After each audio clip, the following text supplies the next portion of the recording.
Alhamdulillah baik, Bro. Oke, di sini kita akan nanya-nanya nih seputar tentang mantan.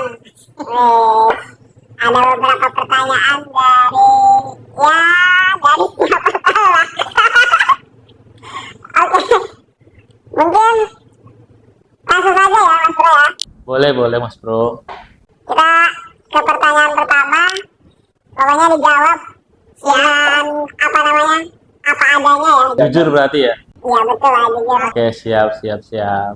Oke, pertanyaan pertama, apa harapan kamu sebelum dia jadi mantan?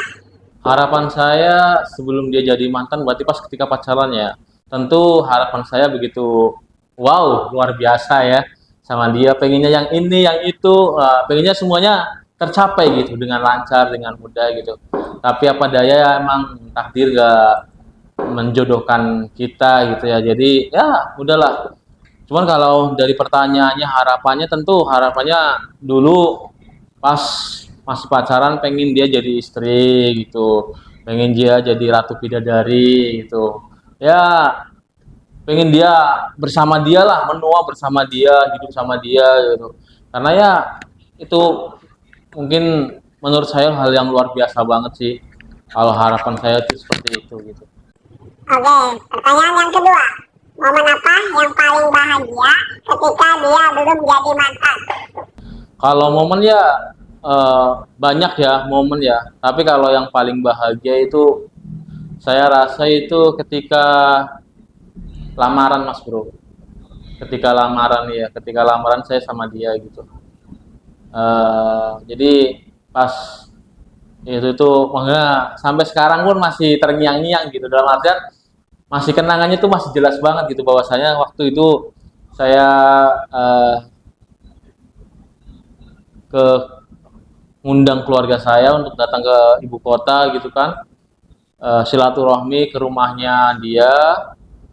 Terus ya di situ emang ada niatan buat lamaran gitu ya, dan banyak barang bawaan, ini bukan banyak sih, mungkin ada barang bawaan gitulah, ada barang bawaan. Dan ya momen itu yang luar biasa banget karena di situ harapan saya salah satunya sudah terpenuhi gitu.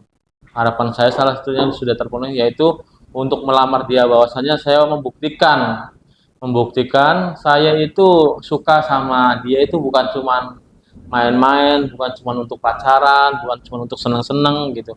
Tapi emang ada keniatan untuk ke jenjang yang lebih serius lagi gitu. Waktu itu gitu. Dan dari pihak sananya pun menerima dengan sangat baik ya, menerima dengan sangat baik kedatangan dari saya dan keluarga. Uh, ya jalan begitu aja sih. Itu sih momen yang paling paling luar biasa menurut saya gitu. Momen pas ketika lamaran itu tuh saya ingat-ingat itu tahun berapa ya, tahun 2017. Lamaran itu tahun 2017 ya, sekarang udah 2024, jadi ya udah berapa tahun itu, 18, 19, 20, 21, 22, 23, 24 ya, hampir 7 tahun ya, 7 tahunan lah kurang lebih lah. Itu masih ingat jelas banget lah, saya datang ketemu gitu sama wakil wali saya gitu ya, banyak lah gitulah. Itu sih Mas Bro, momen yang menurut saya paling bahagia ya. Oke, pertanyaan selanjutnya, andaikan mantanmu nonton podcast ini, apa yang ingin disampaikan? Kalau dia nonton, aduh. Kalau dia nonton ya saya bersyukur banget sih. Karena apa ya? Mungkin dulu saya sama dia gitu ya, komunikasinya tuh nggak memikirkan hal-hal yang kedepannya banget gitu loh. Nggak kayak sekarang gitu kan. Karena emang pola pikir orang atau manusia kan berkembang sesuai dengan perkembangan zaman juga mungkin ya. Jadi saya mau sampaikan itu ya, kalau misalkan dia nonton ya saya sampaikan ya, uh, pertama terima kasih sih, terima kasih.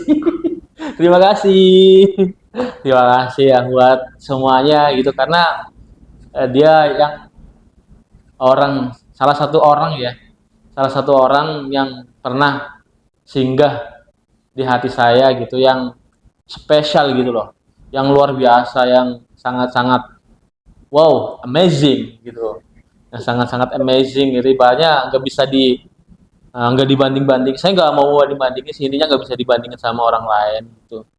Ya walaupun semua orang itu punya kekurangan sama kelebihan gitu.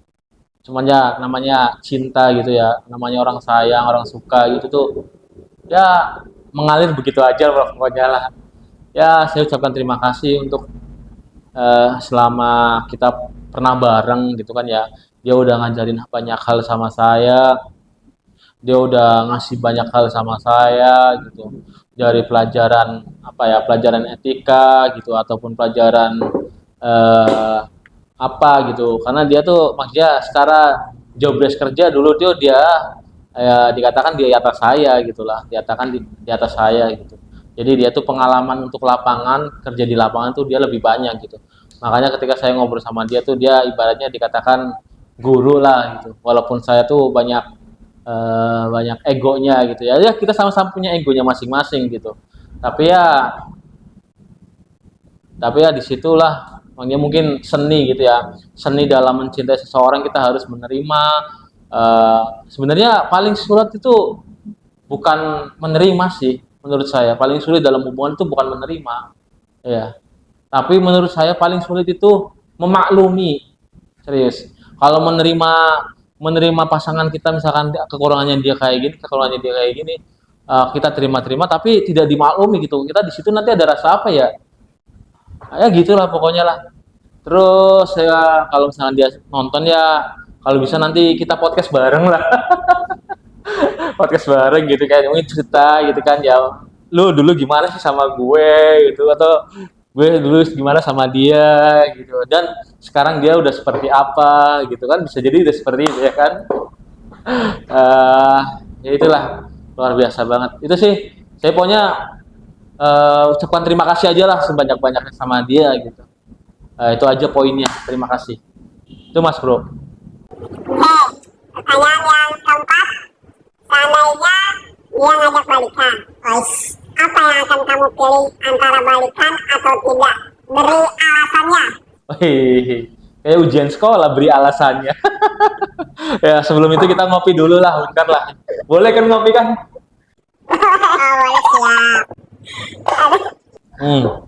Ah, mantap kopinya, pas susunya. Aduh. Kalau dia ngajak balikan sekarang gitu ya. Ya kalau sekarangnya pastinya saya nggak bakal mau lah gitu. Saya nggak bakal mau dan pastinya akan langsung ditolak secara mentah-mentah ya. Nggak ada alasan ini, wah, itu atau B, nggak ada alasan macam-macam lah. Pasti otomatis saya tolak ya. Ya gimana ya? Mungkin walaupun rasa sayang itu besar gitu, tapi rasa kesadaran saya juga lebih besar gitu. Rasa kesadaran saya lebih besar gitu. Jadi ya saya akan tolak gitu. Alasannya ya kalau untuk sekarang ya saya sudah berkeluarga. Sudah berkeluarga itu mungkin alasan utama ya. Tapi seandainya gitu, seandainya saya belum berkeluarga pun saya mungkin pasti akan tolak gitu.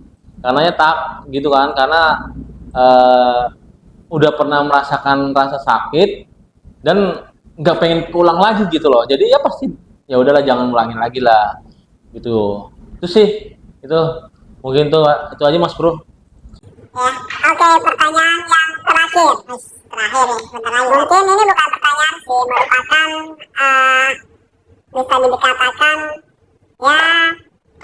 ya harapan ataupun untuk doa. Ya apa sih maksudnya? Apa doa untuk mantan lah, intinya kayak gitu.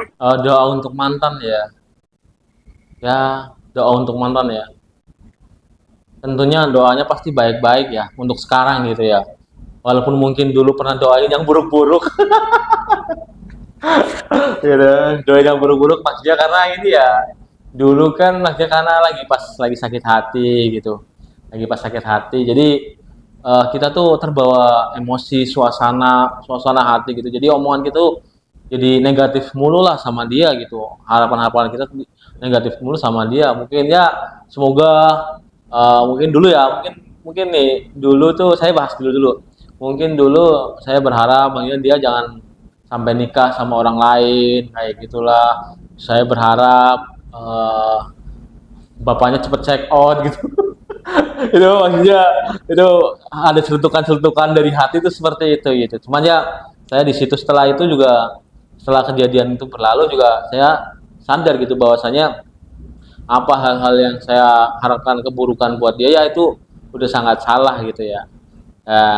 Kalau untuk sekarang doa buat dia ya semoga dia dimanapun sama siapapun kapanpun dia selalu bahagia sehat selalu ya tentunya eh, menjadi pribadi yang lebih baik seterusnya gitu ya terus jangan lupa untuk selalu beribadah kepada Tuhannya ya kan terus ya menjadi orang tua yang baik membimbing anaknya yang dengan baik itu jangan sampai kita kalah dengan keadaan maksudnya keadaan itu dalam artian jangan sampai keadaan apapun merubah kita lebih buruk daripada sebelumnya gitu loh. Bukan masalah materi ini ya.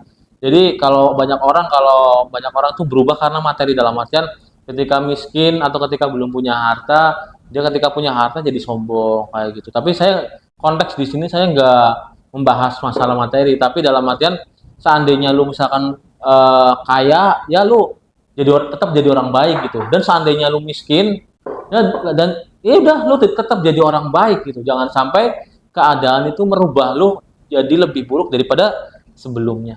Itu sih harapan saya sama dia.